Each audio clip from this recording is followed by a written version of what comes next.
Olá, é um prazer estarmos juntos novamente. Começa agora o programa Vida em Foco. Todos temos muitas perguntas. O Espiritismo tem respostas para os desafios da existência humana. O programa de hoje fará reflexões acerca de temas do cotidiano que podem ajudar a viver melhor. Esta é uma das grandes contribuições do Espiritismo para você. Fique conosco.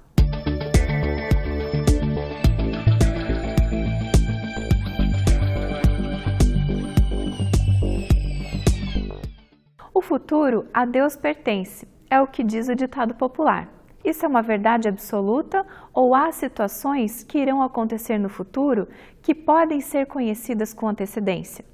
No que isso implica? Todos podem conhecer o futuro ou apenas alguns? E quanto às missões e às provas, como devemos encará-las, já que não conhecemos o que nos aguarda? É justo saber ou não saber o que irá nos acontecer? Estes assuntos, que são sempre muito palpitantes, serão abordados na entrevista de hoje com Cosme Massi. Tire suas dúvidas e faça suas reflexões.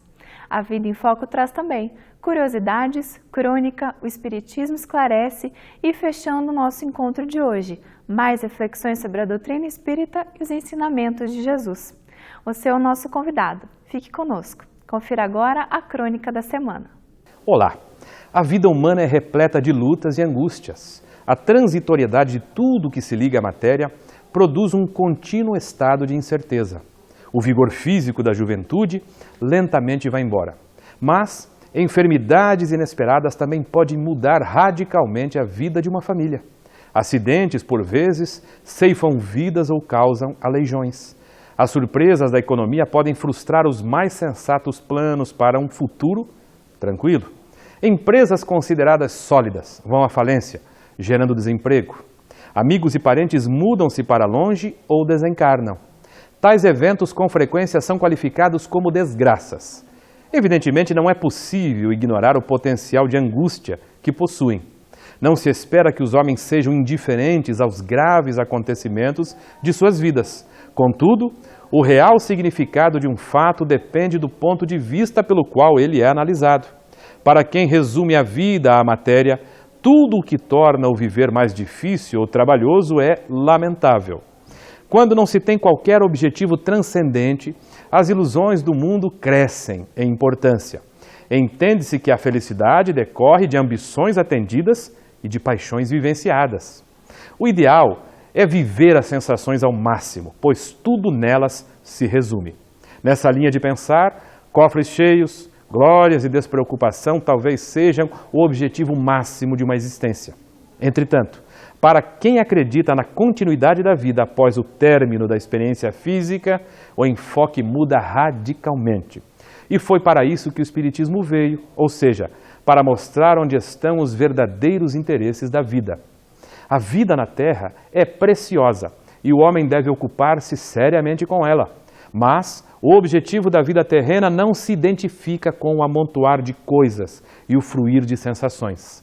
Trata-se de uma oportunidade de aprendizado, resgate e sublimação. Todos nascem e renascem com a finalidade de crescer em sabedoria e amor.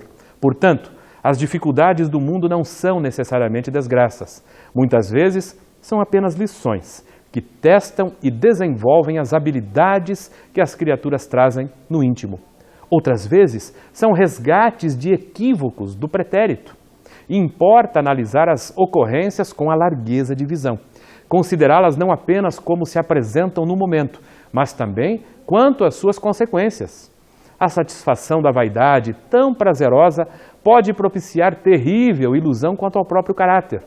O exercício do poder, almejado por tantos, talvez leve a enganos que somente no correr dos séculos sejam reparáveis. A riqueza excita o orgulho e, com frequência, complica a caminhada espiritual. Já uma existência humilde, quando vivida de forma serena e digna, possui o condão de acalmar velhos vícios. Para ver se um fato é ditoso ou não, importa prestar atenção em suas consequências. É bom e natural que o homem lute por ser feliz e conquistar uma vida tranquila. Mas as batalhas da caminhada e suas eventuais derrotas não são desgraças. A real desgraça reside na indignidade, nos atos que afrontam a consciência. Esses atos geram um cabedal de dor a ser expungido no futuro. Desgraçado não é o que sofre, mas o que faz sofrer. O infortúnio, ao testar a resignação, a vontade e a coragem, pode ser uma bênção, mas o triunfo mediante expedientes ilícitos será sempre uma tragédia. Podemos conhecer o futuro? Dentre missões e provas que estão por vir, devemos ter conhecimento do que nos aguarda? A resposta você confere na entrevista a seguir. Acompanhe.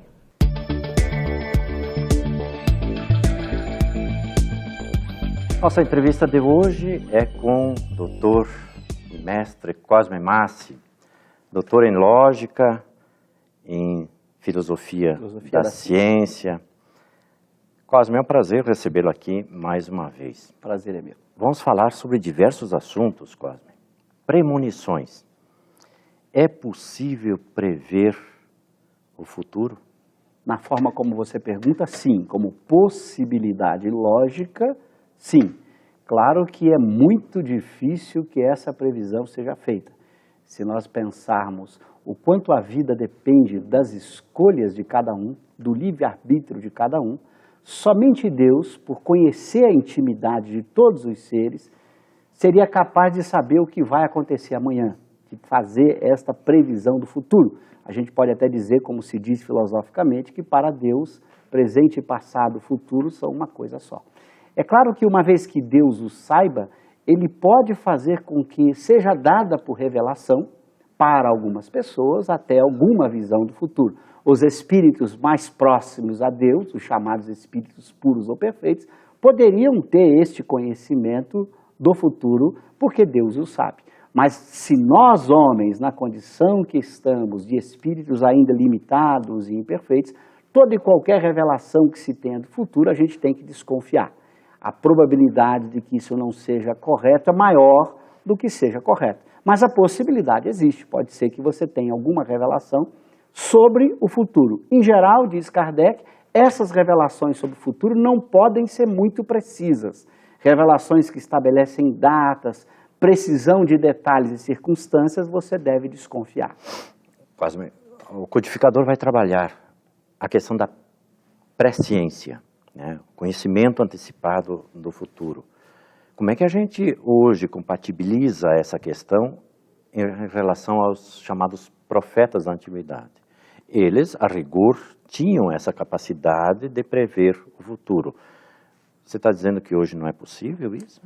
No mesmo sentido em que os profetas o fizeram, sim. Você pode ver todos os textos que tratam da profecia. Primeiro, são textos metafóricos, numa linguagem figurada, não tem precisão no próprio detalhe desse futuro, não há uma estimativa de datas e de circunstâncias pormenorizadas. Então isso já é um indicativo de que eles fizeram uma previsão de um certo gênero possível de situação e nunca de detalhe, de coisas muito específicas. Por exemplo, o próprio Cristo, que era um espírito puro, fez várias previsões que aconteceram, mas ele nunca datou. Tanto é que aqueles estudiosos começaram a pensar que ele estava falando de alguma coisa que ia acontecer logo ali. Por exemplo, a previsão do Consolador Prometido, do Espírito de Verdade, do Espiritismo, só foi ocorrer 1800 anos depois da vinda do Cristo. Uma outra questão, Cosme, nós estamos falando das chamadas monições. Premonições, pós-monições. É possível olhar, espiar o passado das pessoas? Já que é possível olharmos em tese para o futuro, é possível olhar também o passado? Isso é muito mais fácil do que o futuro. É só você pensar o seguinte, como você já viveu em vida anterior, se você sai do seu estado de vigília durante o sono, no estado de emancipação da alma, você pode ter acesso ao passado que se encontra em você.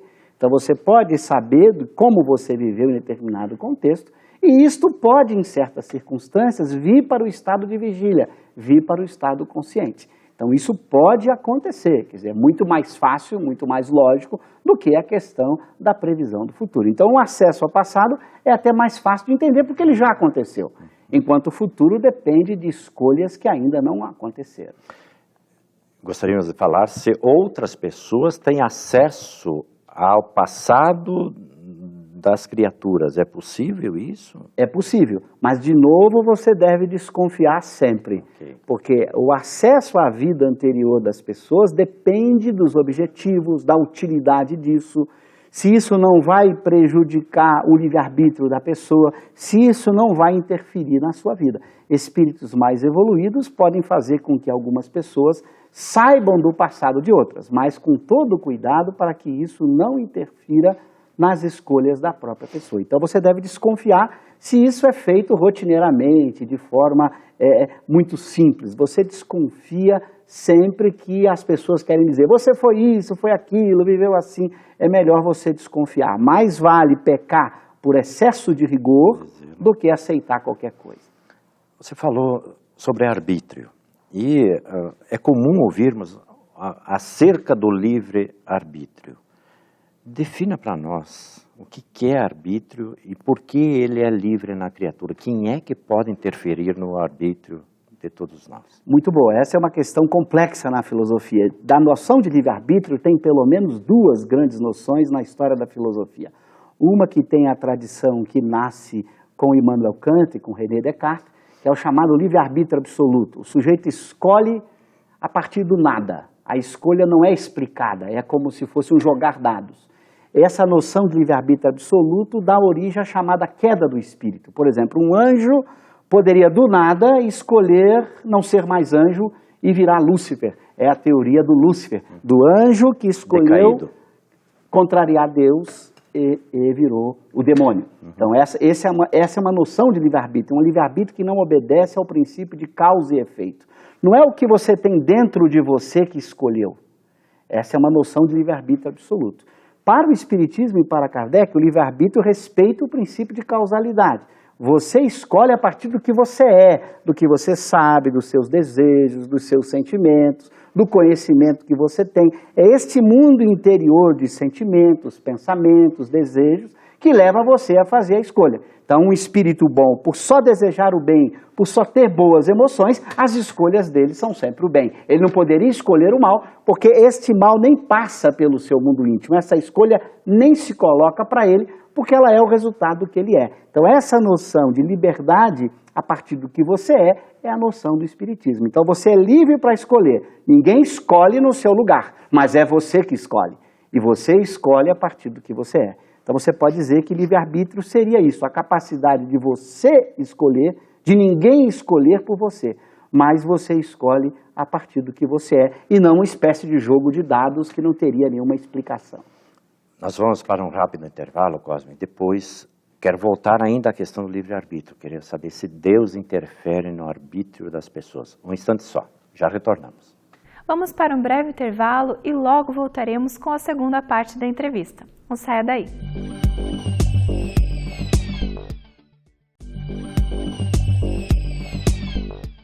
Voltamos com o segundo bloco da entrevista. O tema de hoje nos traz um questionamento.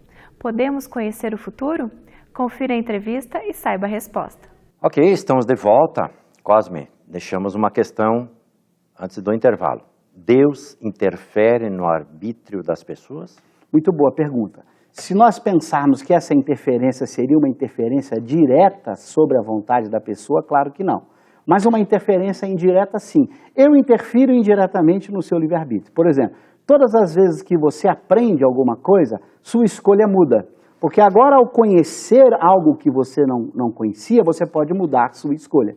E se você aprendeu comigo, você poderá dizer, puxa, o Cosme interferiu na minha escolha, porque antes dele me colocar aqueles conhecimentos, eu estava querendo escolher uma coisa. Mas agora, diante do conhecimento que ele colocou para mim, eu mudei a minha escolha. Então, nesse sentido indireto, sim, pelos nossos anjos guardiães, pela experiência que Deus possibilita que cada um de nós viva, nós adquirimos novos conhecimentos.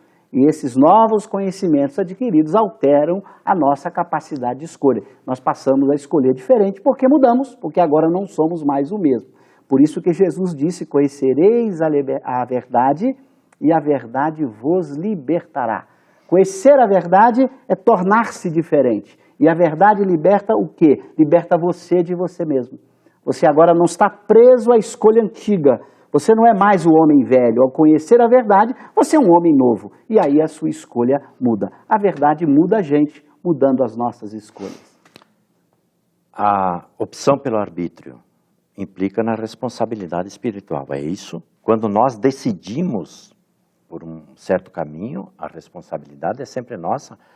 É isto que o livre-arbítrio vai colocar na imediata situação, no sentido de que nós somos os responsáveis pelas nossas ações? Exatamente. No sentido de que, uma vez que a escolha dependeu do que você é, você não vai poder se queixar da escolha que você fez. Não foi ninguém que escolheu por você, foi você que escolheu a partir do que você sabe, do que você sente, do que você deseja e das circunstâncias que a vida lhe colocou. Então a escolha só dependeu de você. Essa escolha é voluntária, lembra bem, a gente faz muitas escolhas que não são voluntárias. Por exemplo, se você tem uma profissão, você pode ser obrigado a fazer alguma coisa dada a sua profissão que não corresponderia muito bem àquilo que você desejaria de fazer. Mas você tem que cumprir aquela norma porque aquela norma é adequada para aquela circunstância. Então, as escolhas livres que só dependem de você, é claro que você responde por ela. Deixa eu explicar melhor. Um soldado que vai à guerra, obedecendo uma determinação superior, é claro que ele não responderá pelos assassinatos que ele tenha cometido durante a guerra, se ele os fez com esse espírito de piedade, cumprindo ordem, e não se ele os fez com prazer, com sadismo ou com qualquer outra participação mais cruel do seu mundo interior. Então, às vezes, você tem escolhas que você é obrigado a fazê-las e que você responde pelas circunstâncias que geraram essa escolha. Cosme, ainda um pouquinho dentro dessa questão, mas eu queria derivar para 3 outras situações. Há uma certa confusão, porque às vezes a criatura ela se acha investida de certas missões. Há médiuns que se acham missionários e que, a rigor, têm uma vida de cotidiano. Há médiuns missionários, sabemos disso, né? Mas há outros que são atividades comuns, corriqueiras, digamos assim. Defina para nós o que é missão, o que é uma prova e o que é uma expiação, Cosme. Muito boa. Kardec tem 2 conceitos de missão na sua obra. Lá no capítulo das ocupações e missões dos espíritos, ele apresenta 2 conceitos, o que a gente chama de sentido lato amplo. Todo aquele que desempenha qualquer atividade útil estaria desempenhando uma missão. Então os espíritos chegam a dar a frase, todos desempenham uma missão no mundo. Então essa é a missão no sentido lato. O pai, o professor, a dona de casa, todo mundo que é útil está desempenhando uma missão. Então a gente traz sempre um pouquinho de missão. Sim, essa é a missão no sentido lato do termo, amplo. Mas existe, Kardec pergunta, mas não tem uma missão agora num sentido mais específico, mais especial? Aí sim, é aquela pessoa que desempenha uma tarefa que tem relevância social, as grandes obras que opera a benefício da sociedade como um todo. Aí nem todo mundo está desempenhando a missão no sentido especial do termo. Para entender isso, muito parecido com o conceito de médium. Kardec também diz, todos somos médiums, no sentido lato do termo, porque todo mundo tem a interferência, pelo menos, do seu anjo de guarda. Logo, todo mundo tem a interferência dos espíritos, é médium nesse sentido. Mas no sentido específico, ser médium psicógrafo, que escreve, que os espíritos utilizam seus recursos para escrever, ou falante, aí nem todo mundo é.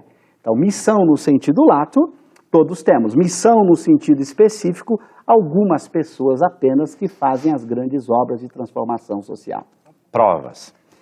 Como é que a gente pode definir o que sejam provas e o que sejam as expiações? Há uma certa confusão aí. Exatamente. Né? Muito boa pergunta. As provas são todas as experiências vividas pelos espíritos que não são puros ou perfeitos.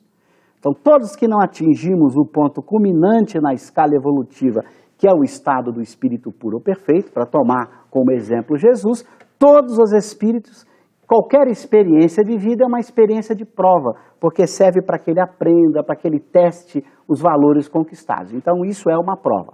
Agora, dentre as provas, tem um tipo de experiência que é uma prova, mas que é uma consequência do mal praticado. Essa experiência é a expiação. Então, a expiação é uma prova que é uma consequência do mal que você praticou anteriormente. Então, se você praticou o mal, você vai sofrer as consequências. Isto é uma prova, mas que recebe um nome especial. É uma expiação. Lamentavelmente, Cosme, nosso tempo está no final, mas queria que você definisse em segundos encarnação e reencarnação. Encarnação é o estado do espírito em ocupar um corpo como o nosso. Certo. Entrar num corpo de matéria mais grosseira. Reencarnar é entrar de novo em prova ou expiação. Então, reencarna quem ocupa novamente o corpo em processo de prova e expiação. Então, Jesus, por exemplo, ele pode encarnar, mas ele não reencarna. Nós que somos espíritos imperfeitos, encarnamos e reencarnaremos de novo várias vezes até atingirmos o estado de espírito puro. Muito bem, Cosme. Acabou. Muito obrigado pela tua presença aqui. Obrigado. O programa A Vida em Foco continua. Chegou o momento de esclarecer as suas dúvidas. Assista o quadro O Espiritismo Esclarece. No Espiritismo Esclarece de hoje, recebemos a seguinte pergunta. Animais de estimação são espíritos? Podemos voltar a reencarnar como animais? Olá, Eliane. Obrigado por perguntar. No Livro dos Espíritos, parte 2ª, versa Kardec a respeito dos 3 reinos.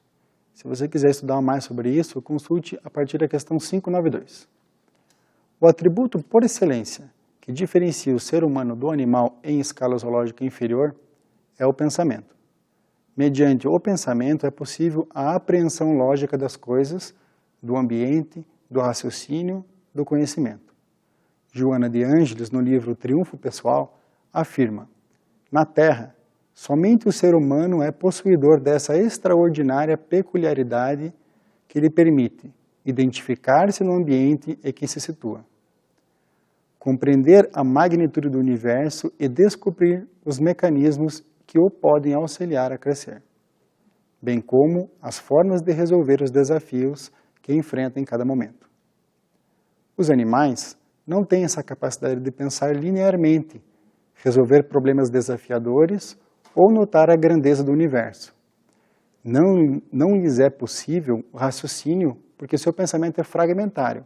Então, é possível domesticar, educar no sentido de adestrar, mas não é possível que um animal raciocine de maneira transcendental. Entretanto, os animais têm inteligência. A inteligência é um atributo do espírito. Os animais são espíritos, mais primitivos do que os seres humanos. Os animais não utilizam de sua inteligência para o seu respectivo progresso, o que pode realizar o ser humano, porque tem consciência de si mesmo. Na natureza, tudo se encadeia. Nada nasce pronto e acabado. O espírito dorme na pedra, respira nas plantas, move-se nos animais e pensa no homem.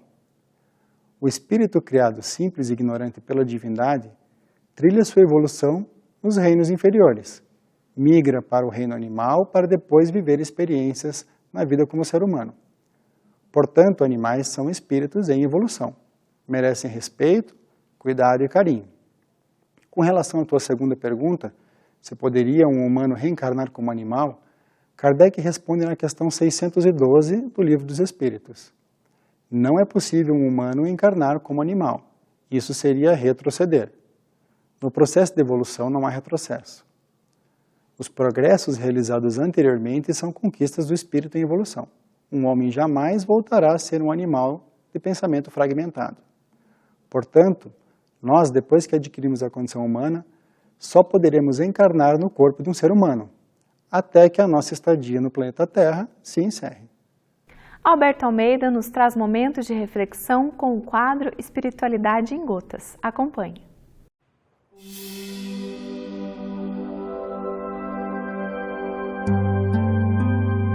Espiritualidade em Gotas.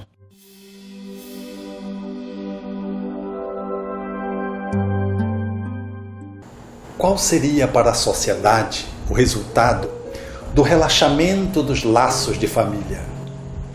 É a pergunta 775 de O Livro dos Espíritos. A resposta: uma recrudescência do egoísmo. Efetivamente, quando uma família se desagrega, a sociedade perece e se ressente.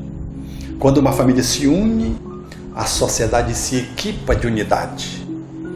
Uma família que consegue estabelecer a sua plenitude através de relações que vão para além do egoísmo, portanto do ego, e visualiza os seres na sua perspectiva de transcendência, é natural que se incline para relações mais emocionais, afetivas, espirituais, cúmplices e solidárias. Mas uma família que privilegie as manifestações egóicas, ela naturalmente vai se encaminhando para os valores materiais, para as atitudes egocentradas, para aquele outro membro da família perceber apenas os seus interesses em detrimento dos outros, e inclina para um movimento de competição que favorece naturalmente o distanciamento entre os seus membros. Uma família efetivamente se coloca de uma forma adequada quando o centro das suas relações encontra na amorosidade a possibilidade do pertencimento e da união. Uma família que tem a amorosidade permeando as relações, cada um se sente amado e os membros como um todo se sentem sedimentados, unidos, unificados numa relação de pertencimento familiar. Uma família que assim procede favorece o desenvolvimento de cada membro da família. Sem a ruptura, eles se emancipam e replicam os valores daquela família para o seio social, levando consigo afetividade, espiritualidade, união, valores e princípios nobres. Mas uma família que se esqueça da amorosidade como centro e estabeleça no centro das suas movimentações o ego, o egoísmo, o egocentrismo, o egotismo, ela naturalmente experimentará a fragmentação, o conflito, o distanciamento, que vai igualmente se replicar para a sociedade, contaminando a comunidade, o trabalho, e na composição das novas famílias, isso também se estabelecerá como uma ressonância não desejada, negativa. Portanto, é importante pensar de que a família é um eterno convite ao exercício do auto-amor e do amor coletivo.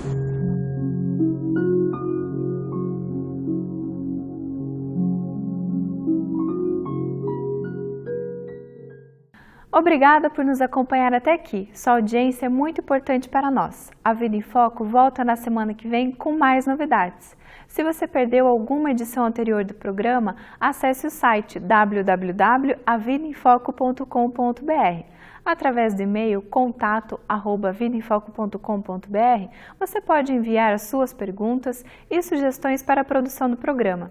Agradecemos muito a sua companhia. Tenha uma ótima semana e até o próximo A Vida em Foco.